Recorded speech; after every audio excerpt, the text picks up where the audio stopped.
Hi అండి. అందరికీ నమస్తే. నేను మీ Geetha. Romantic boss part 25. Chandana భయంగా చూస్తుంది. ఆమెకు తన చెవిలో నా బేబీ జాగ్రత్త. తనకేం జరిగినా అని ఆపేసి ఆమె చెంప తడుతూ ఏం కాదులే. ఏం చేసేంత సీన్ నీకు లేదు. Be careful. నేను నెక్స్ట్ మంత్ వస్తాను. ఈలోపు నీది నీ బాబుది వేస్ట్ బ్రెయిన్ యూజ్ చేసి ఏదైనా చేస్తే దాని రిజల్ట్ ఎలా ఉంటుందో మీకు బాగా తెలుసు. ఇలా డల్‌గా ఉండకు. నేనొచ్చేసరికి చాలా కలర్‌ఫుల్‌గా ఉండాలి. నా బేబీ బాగా గ్రోత్ అవ్వాలి అని ఆమె చెంపను తడితే పైకి లేచాడు 6 అడుగుల సాల్తీ అర్జున్ దత్త. రామును చూశాడు.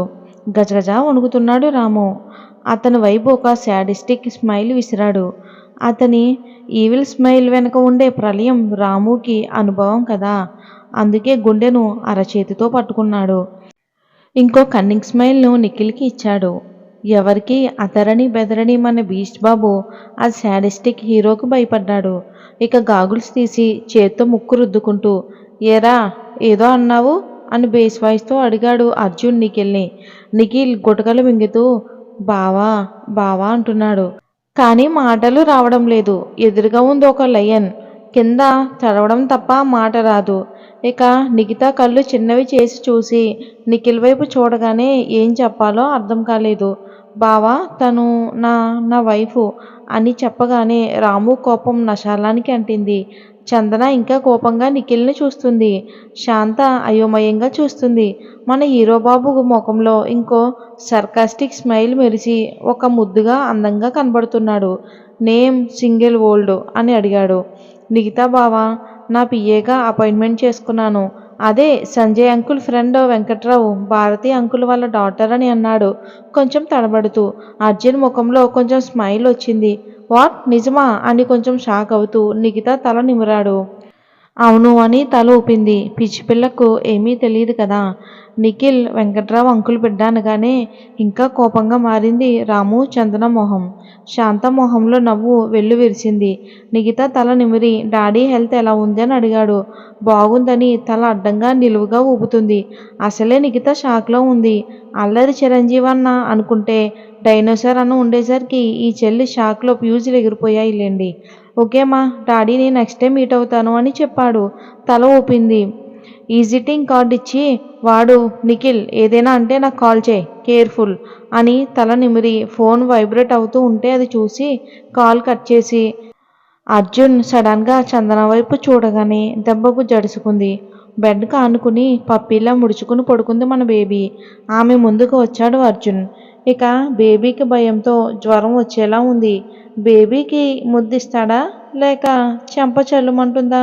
మన డైనోసార్ చాలా పవర్ఫుల్ కదా.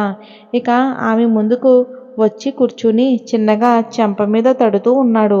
అర్జున్ తట్టడం అంటే ముద్దుతో సమానం మరి. ఎందుకంటే కొడితే అలా ఉండదు. తాతలు ముత్తాతలు గుర్తుకు వస్తారు. ఒకసారి హెల్క్ పోయి వచ్చినట్లే ఉంటుంది అర్జున్ కొడితే.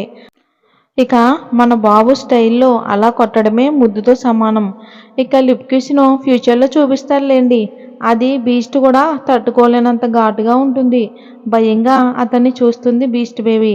ఆమె చెంపను కొట్టిన చోట నిమురుతూ ఓవర్ చేయకు తగ్గించుకో. లేదంటే పిలక జుట్టు కట్ చేస్తాను. నాలా సేమ్ ఉన్నవాడు ఎవడో ఉన్నాడంట. అబ్బా కూతుళ్ళు ఇద్దరూ వెంటేసుకుని తిరుగుతున్నారంట. అది నా పిఏ అని కష్టంగా పలికింది చందన. ఓకే ఓవర్ యాక్షన్ చేయకు. నో అని తల అడ్డంగా ఊపింది. సరిగ్గా తిండి తిను. పుల్లలా ఉన్నావు. లోపల నా బేబీకి గ్రోత్ కావాలి కదా అని చందనతో చెప్పి రాముకి అరగెంట్ లుక్స్ విసిరి నిఖిల్ వైపు సర్కాస్టిక్ స్మైల్ ఇచ్చి చెంప మీద అర్జున్ స్టైల్లో ఒక ముద్దిచ్చాడు. అదే ఇందాక లేడీ బీస్ట్కి ఇచ్చాడు కదా అలాంటి కిస్ ఇచ్చి బయటికి వచ్చాడు. అమ్మయ్య అని అందరూ ఊపిరి పీల్చుకునే లోపే సడన్గా వెనక్కి చూశాడు. నిఖిత శాంత తప్ప మిగతా ముగ్గురు రౌడీలు ఉలిక్కిపడ్డారు. శాంత బాబు అని ఏదో చెప్పబోతుంటే ఆంటీ నన్ను మాటలతో కన్విన్స్ చేయలేరు అని సీరియస్గా అన్నాడు అర్జున్ దత్త శాంత గారితో. జరిగిన దాంట్లో ఎవరి తప్పు ఎంత ఉన్నా నష్టపోయింది నువ్వే బాబు. అలా అని పెళ్లి కాకుండా ఇలా తల్లి అవటం అందులోనూ బిడ్డను మోయటం బాగోదు అని కన్నీళ్లు పెట్టుకుంది శాంత. నా కొడుకు చేసిన తప్పుకు నా బిడ్డను బలి చేయటం ఏంటి అని అర్జున్ ముందుకు వచ్చి కాళ్ళు పట్టుకోబోతుంటే ఆంటీ అని గట్టిగా అరిచి దూరం జరిగాడు అర్జున్ దత్త. కోపంగా అక్కడున్న చైన్ను పైకెత్తి ఒకేసారి పడేశారు. అది పిండిలాగా అయిపోయింది. శాంతి ఇంకా గట్టిగా ఏడుస్తూ, రావణుడు మంచివాడు కాకపోయినా మండోదరి అన్నం పెట్టింది బాబు అని అంది. ఇక్కడ రాము పోగొట్టుకుంది సీతను కాదాంటీ, దశరథుణ్ణి. రక్తం పంచుకు పుట్టిన నా ప్రాణమైన చెల్లెలను కోపంగా అంటున్నాడు. కానీ అతని కళ్ళల్లో 2 కన్నీటి బిందువులు జలజల నేలకు రాలాయి. నా హీరో, నా రోల్ మోడల్, నా డాడీ. అలాంటి డాడీని నాకు దూరం చేశారు. ఏం చెయ్యాలి ఆంటీ అని కోపంగా అరిచాడు అర్జున్ దత్త. అర్జున్ కంట్లో నీళ్లు చూసి ఇటు నిఖిత, అటు నిఖిల్, అలాగే లేడీ బీస్ట్ కంట్లో నీళ్లు తిరిగాయి. అది కాదు బాబు, ఎప్పుడు మారతావే? చెల్లిని అసహనంగాని తండ్రి వైపు కోపంగా చూస్తూ బయటికి వస్తుంటే ఆగు అని అంది శాంత. నిఖిల్ ముందుకు వచ్చి పక్కనే ఉన్న నిఖితను పరీక్షగా చూసి, నీ కోపం తన మీద చూపించకు. వెంకట్రావు అన్నయ్య కూతురు, జాగ్రత్తగా చూసుకో. కనీసం ఆ అన్నయ్యనైనా బ్రతికించుకో చాలు.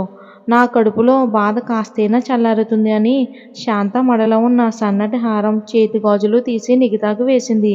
లక్షణంగా ఉన్నావు అని నుదుటిన ప్రేమగా ముద్దిచ్చింది. చందనకు రాముకు కోపం నశాలానికి అంటింది. ఇది దీని లేబర్ బుద్ధి పోనిచ్చుకోదు కదరా. రాము అంటే, హా డాడీ, ఆ నిఖిత వెంకట్రావు డాటర్ అని తెలిసాక దాని మీద నాకు ఇంకా కోపం వస్తుంది డాడీ. అది వాడికి పెళ్ళామంట. నేను చూస్తాలే అని కసిగా అనుకుంటున్నారిద్దరూ. మిగతాను ఏం చెయ్యాలని తండ్రి కూతుళ్ళు ఇద్దరూ అప్పుడే ప్లాన్ చేస్తున్నారు. నిఖిల్ వెళ్తుంటే ఫాస్ట్గా వచ్చి ఓ 6 అడుగుల కటౌటు, ఆంటీ నా కోపం మీ మీదకు రాకుండా చూసుకోండి. నేను డాడీ అంత మంచివాడును కాదు. రావణుడుకు తల్లివో భార్యవో మీరే తెలుసుకోండి. డోర్ వైపుకు తిరిగి మళ్ళీ వెనక్కి చూసి ఫింగర్ చూపించి జాగ్రత్త అన్నట్లు వార్నింగ్ ఇచ్చి లుక్ ఇచ్చి వెళ్ళిపోయాడు. అతను వెళ్ళటం అందరూ ఊపిరి పీల్చుకున్నారు. అక్కడ శాంత, నిఖిత ఇద్దరిది ఒకటే బాధ. శాంత కోపంగా, నువ్వు చేసిన తప్పుకు నీ చెల్లి బలైంది. ఇప్పుడు నీకు సంతోషం కదా? అయినా ఇక్కడికి ఎందుకు వచ్చావరా? మేము చచ్చామో లేదో చూడటానికి వచ్చావా? అమ్మా అని అసహనంగా పిలిచాడు. ఎక్కడున్నావో అక్కడే ఉండు, కానీ నా కంటికి కనిపించకు. నీ వల్ల అర్జున్ బాబు ఏం కోల్పోయాడో అర్థమైందా? ఎందుకు మమ్మీ వాడితో మాటలు? వాడిని చూసినా నాకు అపర్ణ గుర్తుకొస్తుంది. దాంతోపాటు దాని అన్న కూడా గుర్తుకు వస్తాడు అని ఆవేశంగా అరిచింది బీస్ట్ బేబీ. నిఖిల్ గుండెలకు తగిలింది ఆ మాట. ఆ సాల్తి వచ్చిన స్పీడ్కు వెంటనే బీస్ట్ బాబు ఫ్లోర్కి లిప్ కిస్ ఇచ్చేపోతుంటే ఓ 6 అడుగుల సాల్తి అతన్ని గట్టిగా పట్టుకుని మీదకి లాక్కున్నాడు. ఇంతకీ ఎవరు? ఇద్దరు కళ్ళు ప్లస్ అయ్యాయన్నమాట. నిఖిల్ కనుబొమ్మలు ముడిపడ్డాయి. రే బామ్మర్ది, ఎలా ఉన్నావురా? ఆడపిల్ల అయితే ఖచ్చితంగా నిన్నే చేసుకుంటాను అని ఐవింగ్ ఇచ్చాడు. నిఖిల్ ముఖం ఎర్రగా మారింది. ఏంట్రా బావా, బీట్రూట్ జ్యూస్ తాగావా ఏంటి అని వచ్చిన అల్లరోడు అనగానే నిఖిత పక్కపక్క నవ్వింది. ఇక అలా నవ్వగానే నిఖిల్ నిఖితాని చూశాడు. దెబ్బకి పాప జడ్చుకుని నోరు మ్యూట్ అయింది. మరి ఇది ఫ్రెండ్స్, మరి అర్జున్ చంద్రాన్ని చూడడానికి వచ్చాడు. ఏం జరుగుతుందో వచ్చే భాగంలో చూద్దాం.